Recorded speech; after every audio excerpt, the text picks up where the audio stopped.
সকালের ট্রেনটা মিস করে ফেলেছি। আজকে আমরা যাব আত্রাই। পরের ট্রেনের অপেক্ষায় থাকলে মাছগুলো গলে যাবে, কারণ আমার আত্রাই যাওয়া মানে মাছ কিনতে যাওয়া। মাছ কেনা তো আমার অনেক ভাল লাগে, সে তো আপনারা জানেনই। তার জন্য আমরা মাঝখান থেকে ভাবলাম যে সিএনজি করেই চলে যাই। তবে আমার সুযোগ হইলে আমি চেষ্টা করি ট্রেনে এখানে ওখানে যাওয়ার, কারণ ট্রেনে ওঠার মজাটাই আলাদা। মনে হয় সেই শৈশবে ফেরত গিয়েছি। যেহেতু আমাদের বাড়ি ছোট মালসন, সকালবেলা থেকে সারাটা দিন আমরা শুধু ট্রেন যাওয়া আসা দেখে ট্রেনটা গুনতাম। ট্রেন আমার শৈশবের স্মৃতিগুলো মনে করে দেয়। আত্রাই যাচ্ছি মানে রাজ্জাক ভাইয়ের সাথে দেখা হবে। রাজ্জাক ভাইয়ের মেয়েটা কালো মিষ্টি খুব পছন্দ করে আলামিনের, তাই সর্বপ্রথমে যে আগে আলামিন থেকে কালো মিষ্টিটা নিলাম আমার ভাতিজির জন্য। ও হ্যালো, অনেকেই মনে করতে পারে ভাইয়া মনে হয় আমার পর, তাই তাকে ভালোবাসা যাবে না। ভালোবাসার জন্য রক্তের সম্পর্কের দরকার হয় না, ভাইয়াও তো আমাকে অনেক ভালোবাসে। এই সেই বিখ্যাত জায়গা যেখানে সবাই আসে চা খাওয়ার জন্য, সাহাগুলা সে মটকা চা। তার মধ্যে আমরা চলে আসলাম আত্রাই। আত্রাই আসার পরে সিএনজি স্ট্যান্ড থেকে আমি ভাইকে ফোন করে বললাম ভাই আমি চলে আসছি। দেন ভাইয়া আস্তে আস্তে আসছিল। এখানে একটা মজার কথা বলি, আমি আর রিতা হেঁটে যাচ্ছিলাম, দুইটা ভ্যানালা জিজ্ঞাসা করতেছিল আপা আপনারা কোথায় যাবেন। তা আমি বললাম রাজ্জাক ভাইয়ের কাছে যাবো, চল নিয়ে চলেন। আরেকজন বলতেছে যা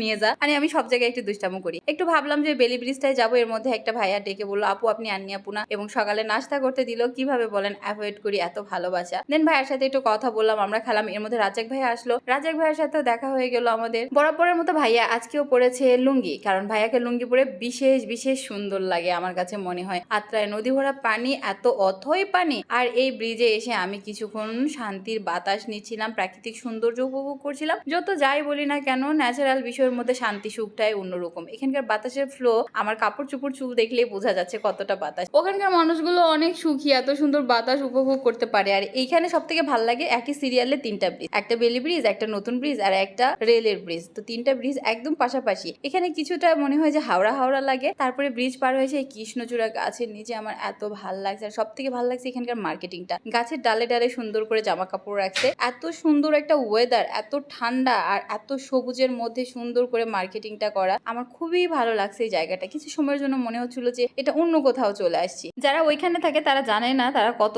সৌভাগ্যবান বা সৌভাগ্যবতী, যেহেতু ওখানে থাকেন তাই এটা বোঝে না। বাট আমরা নতুন করে যখনই কোনো এলাকাতে যাই চোখ জুড়ে যায় এবং ভাল লাগে। কথায় আছে না উঠানের ঘাস গরু খায় না, বিষয়টা হলো তেমন। মহাসড়ক ধরে আমরা হাঁটাহাঁটি করছিলাম, পাশের ভাইয়ারা লুডো খেলছিল, সবাই সবার নিজেদের কাজে ব্যস্ত। আজকে আমরা বেশি ঘোরাঘুরি করতে পারবো না, কারণ মাছ নিয়ে চলে যেতে হবে। এখানে একটা আন্ডারপাস আছে, এই আন্ডারপাসটা কত কাজে লাগে, কিন্তু আমাদের নওগাঁর আন্ডারপাস কোনো কাজে লাগে না, বরং রিক্সা ওঠানোর সময় সেখানে খুবই ঝামেলার মধ্যে পড়তে হয়। আর এই নতুন করে প্রিন্ট করে নতুন শহরটা দেখতে কার না ভালো লাগে। তবে যা দেখলাম আত্রাইতে প্রিন্টটা বেশি সুন্দর হয়েছে, পুরো ব্রিজ জুড়ে করেছে এবং আন্ডারপাসে করছে। প্রত্যেকটা জায়গায় খুবই সুন্দর করে ওরা প্রিন্টিংটা করছে। এর মাঝে আত্মীয় আপ্যায়ন তো করতেই হবে, তাই না? রাজ্জাক ভাইয়া বললো চলে না পা আপনাদেরকে ডাব খাওয়াই, যার জন্য নিয়ে আসলো আমাদেরকে স্টেশনে একেবারে কচি এবং টাটকা ডাব খাওয়াইতে। ডাবের পানি খাওয়ার জন্য একটা পাইপ দিছে, এত বাজে গন্ধ, মেজাজটাই গরম হয়ে গেল, তাই ডিরেক্টলি খেলাম। আর এখন আমরা যাচ্ছি সেই মাছ বাজার। নিশ্চয়ই আপনারা এই রাস্তা দেখে চিনেই ফেলেছেন যে আমি যাচ্ছি সব থেকে বড় মাছ বাজার, আত্রাইয়ের বাজার। ভাইয়া দেখি আমাদের জন্য মাছগুলো সাইড করে রাখছিল, যেগুলো মাছের কথা বলেছিলাম। এছাড়াও ভাইয়া দুই একটা মাছ আরো অ্যাড করে দিয়েছে। মাছ টাছ নিয়ে আমরা রেল স্টেশনের দিকে আসলাম, কিন্তু তখন পর্যন্ত ট্রেন ছিল না। ভাইয়ার আমার জন্য অনেক কষ্ট করে এবং তারা এত ব্যস্ত থাকে, তারপরে আমাকে প্রচুর পরিমাণে সময় দেয়, কখনো অ্যাভয়েড করে না। থ্যাংক ইউ রাজ্জাক ভাই এবং তার সাথে থাকা ভাইয়াদেরকেও।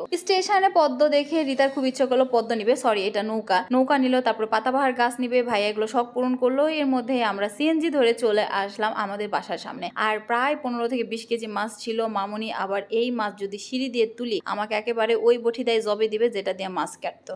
ভয়তে আমি রশির সাথে ব্যাগটা বাঁধিয়ে দিলাম এবং মামুনি সেটা কুয়ার পানির মতো করে উঠে আনিল। আমি তো ভাবতেই পারিনি মামুনি এটা উঠাইতে পারবে। রুহুলের সাথে বেশ কিছুদিন ধরে আমার দেখা হয় না, তাই আসার সাথে সাথে আমার কোলে আগে উঠলো। মাছটা আমি মামুনিকে দেওয়ার সাথে সাথে ওই কোলে একদম ঝাপ করে উঠে আসলো। রিতা ওকে বললে রুহুল তুই জানিস তুই কত ভাগ্যবান, আপুর কোলে উঠে বসে আছিস, প্রতিদিন আপুর সাথে কত মানুষ দেখা করতে আসে। আমি আবার বললাম ওই যদি এটা বুঝতো তাহলে তো কি না করে ফেলতো। আমরা মাছ নিয়ে এখন খুবই বেশি ব্যস্ত হয়ে পড়লাম। আমার মাছ কেনা দেখে ভাববেন না যে আমি মাছ খাই, আসলে মাছ পছন্দ করি না। ইলিশ মাছটা আমার খুব ভালো লাগে আর চিংড়ি মাছ, বাট এই মাছগুলো কিনি আমার শখ থেকে। মাছ দেখতে আমার ভীষণ ভালো লাগে। মাছ বাজারে গেলে আমার মুখে একদম একটা হাসি থাকে। বর্তমানে আমাদের অবস্থাটা হলো সমুদ্র সৈকতে শুটকি নাড়া দাও মহিলাদের মতো, মনে হচ্ছে চরে বসে থেকে এখন আমরা মাছ নাড়ানাড়ি করে শুটকি দিব। শুটকি আমার খুবই পছন্দের খাবার, কার কার জানি পছন্দ হয় না তারা প্লিজ কমেন্টে লিখবেন না যে আমি শুটকি পছন্দ করি না, কারণ আমি শুটকি অনেক পছন্দ করি। এর মধ্যে এত বেশি বৃষ্টি হলো, যেইবারই আমি আত্রাই থেকে মাছ আনি সেইবার এত ঝুম বৃষ্টি হয় কি আর বলবো। মাছ কাটাকুটা শেষ করে বৃষ্টির পানিতে একটু গোসল দিয়ে মামুনির 3 পিস পরে আমি চলে যাচ্ছি, কারণ আত্রাই থেকে আসছিলাম আমার ড্রেস পরে, মাছ কেটে সেটা একদমই নষ্ট হয়ে গেছে। মামুনির জামা পরে এখন আমাকে চলে যেতে হচ্ছে। এমন একটা প্যাটার্নে আছি, মায়ের জামাও হয়, হুরের জামাও হয়, সবার জামা কাপড়ই আমার হয়, কারণ